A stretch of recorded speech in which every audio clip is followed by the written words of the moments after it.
bismillaahi raxmaan raxiim kulanti wanaagsan daawadayaasha qiimaha iyo qadarinta inaga mudan meel kasta oo dunida ka joogtaan iyo soolboodna la socotaan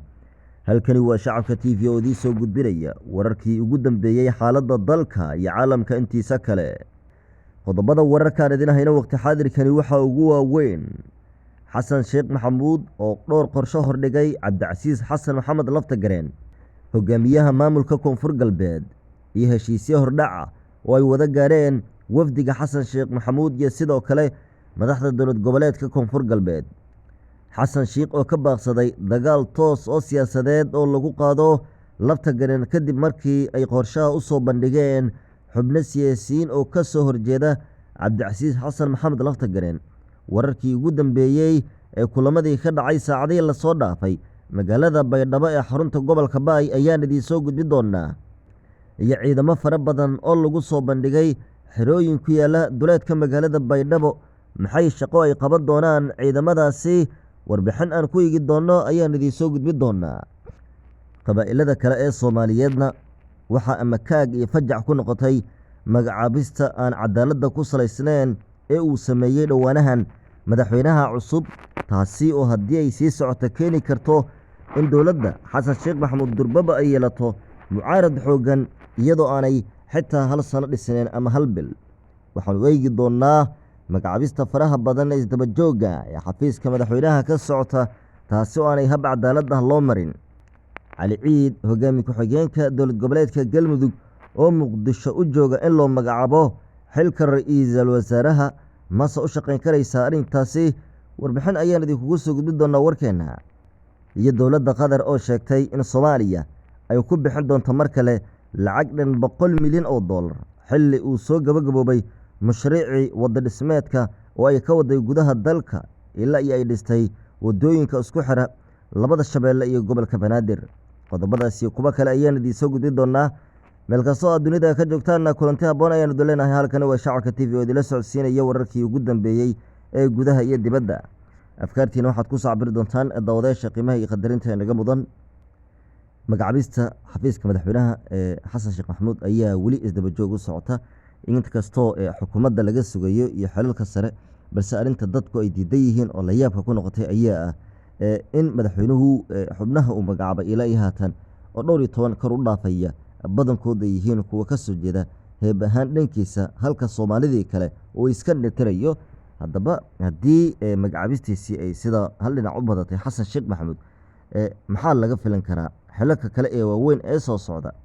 tariinkii uu sheegay in la wada raacayana ama soomaaliya o dhan uu u dhexaynayo ma sida ayay sax ku noqon kartaa muwaadin wixii ra'yigeed ah noogu dhaaf qaybta hoose afkaarta dadweynaha janaalka sabskaraab haddin ahado muuqaalka leeg saara si faafiyo wararka oo gaarsiiya saaxiibada kale ee soomaaliyeed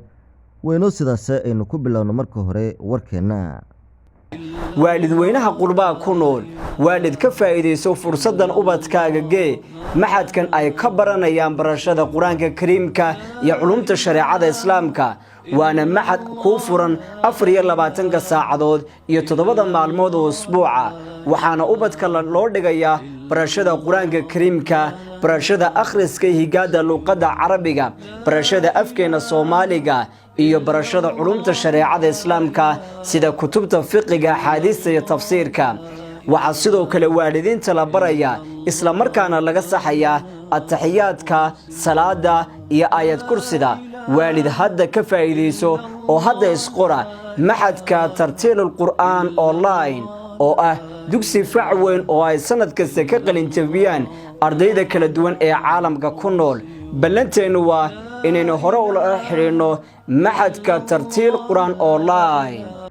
iyadoo magaalada baydhabo ee xarunta gobolka baay uu weli ku sugan yahay madaxweynaha cusub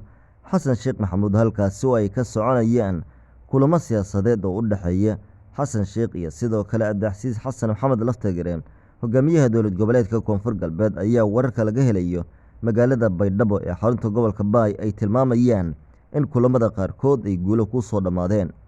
xasan sheekh maxamuud ayaa u caddeeyey mowqifkiisa siyaasadeed hogaamiyaha koonfur galbeed oo ah in markaa aanay dhici doonin dagaal siyaasadeed oo kaga imaanaya dhinaca dowladda federaalka ah ee soomaaliya waxaana uu sidoo kale u soo bandhigay wada shaqaynta dowladda federaalka iyo dowlad goboleedka koonfur galbeed xasan sheekh waxa uu walaac ka qabay 77 ka xildhibaano ee ka soo galay baarlamaanka dhinaca dowlad goboleedka koonfur galbeed oo uu ka baqayo in ay ku soo qaadi karaan dagaal siyaasadeed oo lama filaan ah haddii ay soo baxaan koox xildhibaano oo ka soo horjeeda xasan sheekhna xildhibaanadaasi 77 ah ee koonfur galbeed ku biiri karaan mar weliba taasi oo keeni karta in si sahlan xasan sheekh uu fila Soomaaliya kaga soo baxo sidaa daraaddeed waxa uu u arkay koonfur galbeed in ay halis weyn ku tahay sii haynta xilkiisa haddii uusan heshiis la gelin waxa uu xasan sheekh maxamuud u sheegay Cabdicasiis Xasan Maxamed Laftagareen in uu wada shaqeyn iyo sidoo kale daacadnimo kula dhaqmayo maamulkiisa isaguna uu kala hadlo xildhibaanada ka soo galay baarlamaanka dhinaca dowlad goboleedka koonfur galbeed waxaa la xasuustaa maamulka koonfur galbeed inuu ahaa maamulka keliya ee sida weyn u taabacsanaa madaxweynihii hore ee dalka mudane maxamed cabdulaahi farmaajo islamarkaana si weyn isku barbartaagay dib u soo laabashada mudane farmaajo inkastoo aanay suuragelin si weliba safarka xasan sheekh ee iminka ku tagay magaalada baydhabo ee xarunta gobolka baay oo ahaa mid siyaasadaysan ayaa wararka tilmaamayaan in guulo uu ku soo dhammaaday islamarkaana ay heshiiyeen isaga iyo Cabdicasiis Xasan Maxamed Laftagareen ka hor inta uusan ka bixin xasan sheekh magaalada muqdisho goor sii horeysay waxa uu iska diiday dalab ay u soo jeediyeen siyaasiyiin aragti ahaan ka soo horjeeda Laftagareen kuwaasi oo xasan ka dalbaday in dagaal siyaasadeed oo degdeg ah lagu qaado Cabdicasiis Xasan Maxamed Laftagareen dhinaca kale kulamadan ka dhacay magaalada baydhabo markaynu si eegno waxyaabaha ay ku heshiiyeen dhinacyadu waxaa ka mid ah in la qaado howlgal ka dhan ah ururka al-shabaab oo lagu soo gabagabeynayo awoodooda taliyaha ciidamada xoogga dalka jenaraal Oduwaay Yuusuf Raage oo qayb ka ahaa wafdiga xasan sheekh ee tagay magaalada baydhabo ayaa booqday xirooyin ay ku jiraan qaar ka mid ah ciidamada xoogga dalka waxaana uu kala hadlay sidii loo dardargelin lahaa howlgallada marka uu xasan sheekh dib ugu soo laabto dhinaca magaalada muqdisho ayaa la fulin doonaa dhammaan qodobada lagu heshiiyey ee koonfur galbeed iyo dhinaca dowladda Soomaaliya sidaasi oo kale xasan sheekh maxamuud waxa uu safar ku tagi doonaa qaar kale oo ka mid ah deegaanada gobolada dalka weli waxaad daawaneysaan daawadayaal wararka shacabka TV meel kastoo dunida ka joogtaan kulanti haboon ayaanu duleenahay oo ka saragta dhiibta qodobada wararkeena iyadoo uu madaxweynaha cusub ee magacaabayo xilalka saraakiisha ciidanka ayaa haddana walaac xoogan waxa uu ka imaaday qaabka cadaaladeed ee magacaabistaasi u wado madaxweynaha cusub taasi oo dadka qaar ay ku tilmaamayaan inay keeni karto dib u dhac hor leh iyo in bulshada Soomaaliyeed ay ka aamin baxaan nidaamka dowladnimada madaxweynaha cusub xasan sheekh maxamuud ayaa aad u soo dhaweystay kuwa kureeraha ah taasi oo keeni karta in dadka kale ee Soomaaliyeed ay markaan ka shakiyaan nidaamka cusub ee si ahna qaadaya tirada xalalka haysa ee ugu badan dhinaca saraakiisha ayaa heeb ahaan ka soo jeeda beelaha hawiye taasi oo ummadda kale ee Soomaaliyeed ay diidan yihiin sidoo kale raggii isku tilmaamayay inay yihiin wakiilayaasha dowladda ee dan iyo madoobe ayaa dhankooda la fajacay sida uu haatan wax u wado xasan sheekh maxamuud halkaasi aad weli nagala socotaan daawadayaal waa telefishinka shacabka TV meel kastoo dunida ka joogtaan kulanti haboon ayaanu duleenahay ka saragta dhiibta qodobada wararkeena cali daahir ciid hogaamiye ku-xigeenka dowlad goboleedka galmudug oo baryahan ku sugan magaalada muqdisho ayaa u jooga muqdisho qorshe la xiriira in loo magacaabo xilka ra'iisul wasaaraha 4 sano ee soo socota ciid ayaa waraqdihiisa codsiga u gudbiyey madaxweyne xasan sheekh maxamuud iyadoo goor sii horeysay uu kulanka la qaatay xasan sheekh maxamuud xasan sheekh ayaa weli ku mashquulsan kala xulidda shakhsiyaadka faraha badan ee codsiyada usoo dirsaday ee doonaya in loo magacaabo xilalka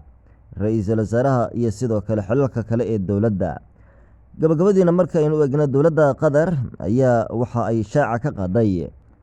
in 100 milyan oo cusub oo dollarka Mareykanka ay ku bixi doonto mashaariicda dhanka Soomaaliya iyadoo oo lagu sameynayo dib u dhis hor leh oo gudaha dalka Soomaaliya Qatar ayaa soo gabagabaysay dhismaha wadooyinka isku xira labada shabeelle iyo sidoo kale dhinaca gobolka Banaadir lacagtaasi oo gaaraysay ilaa 80 milyan oo dollar balqaadka cusub ee dowladda Qatar ayaa ku soo aadaya iyadoo dowladda cusub dalka ka curatay isla markaana doonaysa dowladda Qatar inay sii wanaajiso xiriirkii kala dhaxeeyay dhinaca Jamhuuriyadda Federaalka Soomaaliya warkaad kala socoteen daawadayaal shacabka TV waqti xaadir kale wanageynta waad ku mahadsanyihiin daawashada wararka waynoo qeybaha kale wararka nabadgelyo.